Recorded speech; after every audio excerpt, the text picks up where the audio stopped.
చేసినటువంటి ఈ ప్రెస్ క్లబ్కి చేసినటువంటి మీడియా మిత్రులందరికీ ఈ విధంగా నా నమస్కారాలు. మరియు గోర్సేన రాష్ట్ర అధ్యక్షులు, ప్రధాన కార్యదర్శి, ఆర్గనైజింగ్ సెక్రటరీ, కోశాధికారి, ఇక ఉన్నటువంటి ప్రతి ఒక్కరికి పేరు పేరున నా యొక్క నమస్కారాలు తెలియజేసుకుంటూ, ఇక్కడ ముఖ్య ఉద్దేశం, ఈ ప్రెస్ మీట్ యొక్క ముఖ్య ఉద్దేశం ఏంటంటే, ఈరోజు మా బంజారా భాషకు సమస్త భారతదేశంలో మా బంజారా భాషకు ఇప్పటి వరకు ఎటువంటి ఆదరణ లేదు,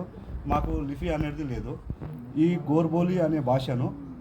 రాజ్యాంగంలోని 8th షెడ్యూల్లో చేర్చాలి ఒకటి. ఇంకోటి, రేపు 24-25 తారీఖు నవంబర్ 24-25 తారీఖు నాడు మా ఢిల్లీలోని ఉన్నటువంటి చాందినీ చౌక్ కానీ, రాష్ట్రపతి భవన్ కానీ, పార్లమెంట్ భవనం కానీ, ఇవన్నీ గినంగా ఈ భవనాలన్నీ గినంగా మా గోర్ బంజారాల యొక్క భూములనే ఉన్నాయి. ఆ గోర్ బంజారా ఎవరని అంటే ఉన్నటువంటి ఆసియన్ ట్రేడర్, ఉన్నటువంటి బిజినెస్ మ్యాన్లలో ఒకరైనటువంటి లకీషా బంజారా గారి భూములు. ఆ భూములు పేరుకు మాత్రం మా బంజారాల భూములు ఉన్నాయి, కానీ అక్కడ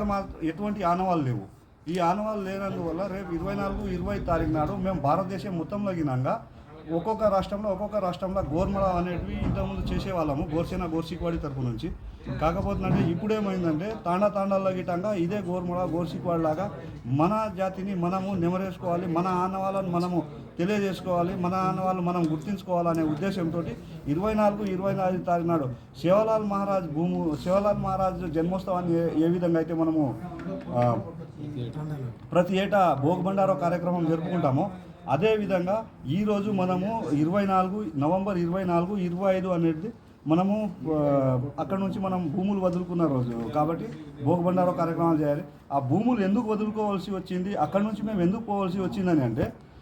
తేజ్ బహదూర్ సింగ్ అనే ఒక సిక్ మత గురువు, ఆయనకు అప్పుడు రాజు, అక్కడ ఉన్నటువంటి రాజు ఔరంగజేబు ఆయనను ఒక ఒత్తిడికి తెచ్చాడు. ఏంటంటే, మీ సిక్కులంతా గిటంగా మత మార్పిడి చేయాలి, లేని పక్షంలో మిమ్మల్ని చంపేశారు. దానికి తేజ్ బహదూర్ సింగ్ ఒప్పుకోకపోవడం వల్ల ఆయన శీర్షం ఆయన మొండెం ఒకవైపు,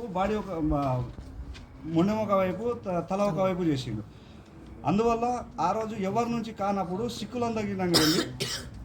లకీషా బంజారా దగ్గరికి వెళ్ళి, ఈ నువ్వు తప్పితే ఇంకెవరు చేయలేరు అనే విధంగా చెప్పినప్పుడు సిక్కులందరూ వేడుకోవడం వల్ల